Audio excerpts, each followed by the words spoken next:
has made the biggest spending promise of the campaign so far, almost $800 million to help families with education expenses. From Canberra, Marie Scootus reports. I am announcing today, along with the Shadow Minister... As we've heard, the Deputy Prime Minister, Julia Gillard, has set up an inquiry into the rorts and other problems involved with the federal government's education building program. The government says the task force will have $14 million to investigate complaints and make sure projects are delivering value for money. The Education Minister says the task force will report every 6 months, but will release its first interim report within 3 months. It is back to basics. It started as a pilot program with 6 students and a lot of enthusiasm. 2 Darwin teachers invested their time and money to get a school-based apprenticeship trial. But now the former Environment Minister has been rewarded and given the education portfolio, which is close to the Prime Minister's heart. During the election, Julia Gillard often mentioned education as her priority. And now it's Peter Garrett's job to deliver on a host of election promises and also deal with the touchy issue of school funding. We've got kids coming in here who have virtually no experience of practical work, no experience of tools. So this is an opportunity for us to get some of those skills back in and hopefully excite them about that sort of direction.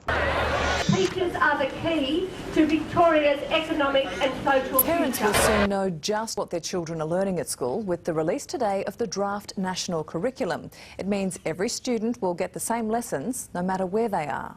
It is back to basics. There'll be very few practising teachers in Australia who have anything to do with the documents that have been presented today, and as far as we're concerned, that makes the whole thing a bit of a farce. Parents, teachers and anyone else who cares have 3 months to have their say. Changes to the other subjects will be released later in the year. Girls have been forced out of one of Sydney's elite private schools because of cyberbullying. The Indigenous community must discard a misguided notion that going to school robs Aboriginal children of their culture. That's according to education expert Dr Chris Sarah. At the same time, Dr Sarah suggests and argues non-Indigenous Australians must give up the romantic notion that remote communities should be left to their own devices. Last Thursday, the school didn't act until the next day. In a statement to Lateline, the school wrote, "We were shocked and deeply concerned about this incident and acted as swiftly as we became aware of it last Friday. Once the full nature of the incident became clear, the school concluded the girls' continued attendance at Askham was not possible. The parents withdrew them from the school." We actually think that cyberbullying could be more damaging than face-to-face bullying because of the wider audience, because of the power of the written word, because of the 24/7 nature, and because of the disinhibition that Teachers are the key to Victoria's economic and social future. It was a centrepiece of Kevin Rudd's push for power in 2007, and Julia Gillard was to deliver his education revolution. The Prime Minister, Julia Gillard, has dramatically reshaped her ministry. Only 10 of the 29 ministers have kept their previous jobs. And while some responsibilities have changed hands, some portfolios appear to have disappeared altogether. There's no mention of education or research in the ministry title. A number of people have carriage of those subjects, but within new portfolios. It's your turn next, Angelique. Can you start the music for me? Before they can learn, they have to learn how to. It is back to basics. When another child hits somebody and the child hits them back and they learn not to do it again. Our kids don't understand consequences. They don't learn that way.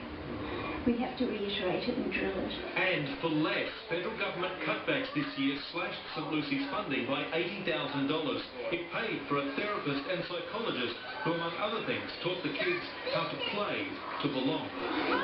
St Lucy's isn't alone. These funding cuts have hit many of the non-government special schools, which are already turning away students every year, kids who need all the help these schools can give. All CAC, 7 News.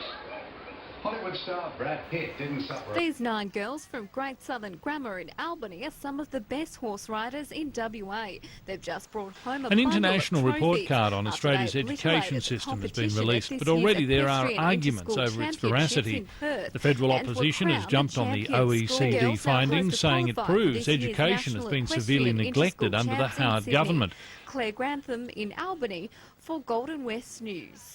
Notoriously low rates of school attendance in remote schools in the Northern Territory have long perplexed governments in Darwin and Canberra. But one community in Central Australia is achieving remarkable attendance rates because of a good working relationship between the school and the wider community. Good teachers, along with new classrooms and equipment, have also helped lift the numbers. It's 8 o'clock in the morning, the start of another school day at the Aboriginal community of Hermansburg, 130 kilometres west of Alice Springs. Morning, Rhonda. It is back to basics. Since early 2008, Daryl Fowler has been principal at the Antaria School. Under his tenure, the school roll and attendance have swelled remarkably. Morning. We've been pretty pleased with the way the attendance has gone throughout the 3 years that myself and my wife have been here, and we've been lucky to pull together a really good team of teachers, and that's been, I think, probably one of the main reasons why we've managed to build up the numbers. The roll was then around 100, and attendance was languishing around 50%. Good to see so many people turn up first up this morning. Well done to those people. 3 years on, the roll's risen to more than 160. And more importantly, attendance is more than 80%, an outstanding statistic among remote territory schools. These children have come because they want to be here. You know, they enjoy the relationship they have with their teachers. The teachers are passionate about what they do, and obviously they do like to come along and utilise the new technology, and they like to be in a new environment, i.e. the new classrooms, you know, all of which has gone together to improve the educational outcomes for our students. Yeah, we're pretty excited about it. Teachers are the key to Victoria's economic and social future. The federal government says its new national curriculum means school lessons will no longer be a mystery to parents. It's unveiled new courses in core subjects that it says will improve standards of grammar and deepen understanding in the essential ideas of maths and science. Political reporter Emma Griffiths. It's already won approval from primary school principals. It's going to be much easier for teachers to actually assess the individuals in their class. Are they achieving at an appropriate standard that mirrors expectations across the whole of Australia? A class at a Melbourne school is starting a full-scale trial, pioneering the way every school could be in the future.